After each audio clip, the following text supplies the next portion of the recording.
Hal ini luar biasa. Hanya sentuhan ringan dan sesuatu akan terbang keluar. Tidak ada yang tahu apa yang akan didorongnya. Dan agen seperti itu memenuhi ruangan. Seorang pria bernama Mika. Dia telah dikurung di sini selama 5 hari. Dia hanya bisa menemukan cara untuk keluar dari tempat ini. Dia tidak sengaja menekan satu. Kemudian dia mulai mencobanya satu persatu. Barang yang jatuh adalah barang yang tidak berguna. Mika udah capek main. Lempar aja balonnya. Tak disangka, balon tersebut menghantam kantor. Namun jatuh dari sekotak sushi. Namun hanya sushi tanpa kecap. Agak hambar. Dia terus menekan tombol agensi. Masih sushi. Memilih yang lain. Masih sushi. Tidak mungkin, hanya harus makan. Setelah dia makan sampai kenyang, dia menekannya tanpa pandang bulu, dan toples kecap jatuh. Itu kecap. Apa yang sedang kamu lakukan? Setelah makan dan minum, Mika ingin tidur siang, jadi dia menekan sebuah tombol. Sebuah gelas jatuh. Dia dengan cepat memakai kacamatanya dan melihat sekeliling, tetapi menemukan bayi di dinding. Mika sangat bersemangat, mengira dia telah menemukan jalan keluar, dan dengan cepat menekannya. Akibatnya, ruangan menjadi gelap.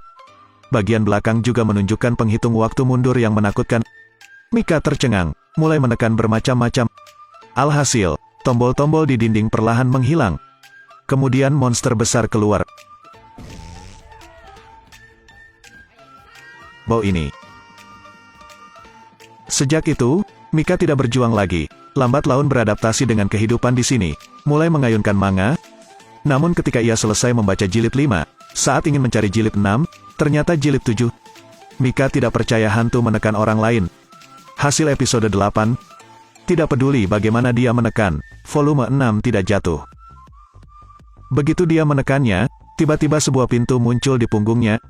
Pada saat ini, tiba-tiba pintu ditutup. Tombol apa yang baru saja kamu tekan? Dia tidak bisa berpikir, hanya bisa mencoba masing-masing. Pada saat ini, seorang pria kulit hitam tiba-tiba melompat keluar, berlari melewatinya dan menabrak tembok. Mika tidak sempat bereaksi, terus menekan. Pada akhirnya, Kaisar tidak mengkhianati orang baik. Mika akhirnya menemukan pintu lainnya. Begitu dia dengan bersemangat berlari, tombolnya kembali menyala, pintunya langsung tertutup. Dia dengan cepat berbalik dan kemudian dengan cepat berlari ke sana. Masih satu langkah terlambat. Jadi dia memutuskan untuk mengubah cara. Menggunakan akselerasi sprint. Hasilnya agak kurang. Kemudian ia menemukan seutas tali yang ingin digunakannya untuk memperpendek jarak, namun tetap tidak berhasil. Mika gila cari troli lagi, alhasil troli tidak mengikuti rute yang direncanakan. Setelah berpikir beberapa kali, dia menemukan bahwa selama dia tidak melepaskannya, pintunya tidak akan menutup. Dengan sangat cepat, dia menemukan sebuah vas, ingin menggunakannya, dan menekan dan menahan tombolnya. Di luar dugaan, beratnya kurang, tidak bisa ditekan. Mika menemukan cara memanfaatkan air hujan untuk mengisi vas. Tidak menyangka tempat hujan turun mengikutinya. Begitu saja, setelah berkali-kali, air yang diterima Mika hanya atau cukup baginya untuk menyirami tanaman. Sibuk sia-sia untuk sementara waktu. Segera, Mika mendapat ide untuk mengisi toples dengan sushi. Saya tidak menyangka akan begitu penuh. Saya tidak bisa mengangkatnya sama sekali. Ingin merogoh ke dalam dan mengeluarkan, tapi tidak bisa meraih ke dalam. Untungnya ia menemukan sumpit. Menunggu sampai dia kesulitan mengantarkan vas dan lupa menekan tombolnya. Setelah beberapa pertimbangan, dia menekan sebuah tombol. Akan kembali untuk memastikan pintu terbuka ketika pria kulit hitam itu menendang vasnya. Mika putus asa. Kemudian dia menemukan gulungan selotip yang ingin dia tempelkan tombol tekannya. Efeknya terlihat bagus. Tapi bersiaplah untuk melarikan diri. Kali ini dia menemukan sepotong besi untuk memperbaikinya.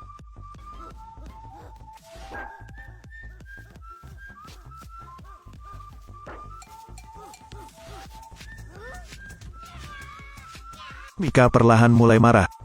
Tunggu sampai keesokan harinya, dia mengeluarkan seutas tali dari kotak buta.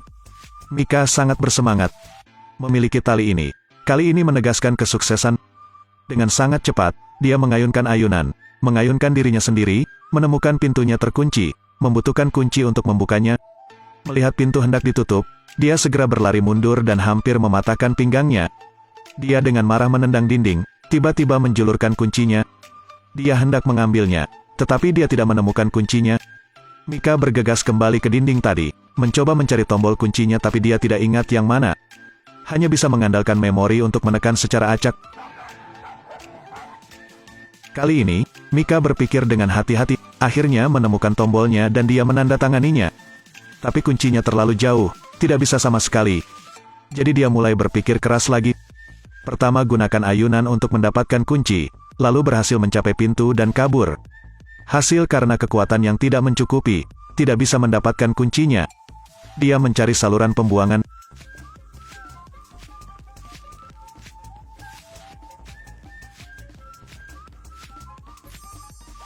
Dia akhirnya berhasil. Tepat ketika dia hendak membuka pintu, dia tidak bisa membukanya. Mika mendongak, ada kunci sandi di pintu. Mika kehilangan kata-kata, melindungi pinggangnya lagi. Dia marah dan membuang sumbat pembuangan. Hasilnya tidak hati-hati menekan tombol orang hitam itu. Pria kulit hitam itu juga pelanggan tetap. Setelah melirik Mika, dia dengan berani pergi. Tiba-tiba, Mika bereaksi. Di kepala orang kulit hitam itu ada kata sandi. Setelah 3 kali Mika mencoba, pintu itu akhirnya terbuka. Hasilnya sangat sempit. Dia terjebak di dalam. Sekarang saya tidak bisa keluar dan saya tidak bisa masuk. Mika sangat sedih, bahkan sedikit menyesal datang ke sini. Aku mulai mengingat hari-hari bahagia. Meskipun saya tidak bisa keluar, saya bersenang-senang. Saat ini, angin sepoi-sepoi bertiup melalui rambutnya. Mika mengikuti arah angin untuk mencari kedap suara. Setelah membuka kedap suara, di dalamnya terdapat serangkaian koridor yang tak ada habisnya. Untuk keluar dari sini, dia mulai berlari seperti orang gila, akhirnya mencapai ujung koridor. Mika mendongak, ini adalah ruang aneh lainnya. Mika terjebak di sini lagi. Begitu saja, Blind Box 2.0 telah dimulai. Film berakhir. Jika Anda menyukainya, silakan menyukainya. Sampai jumpa di episode selanjutnya.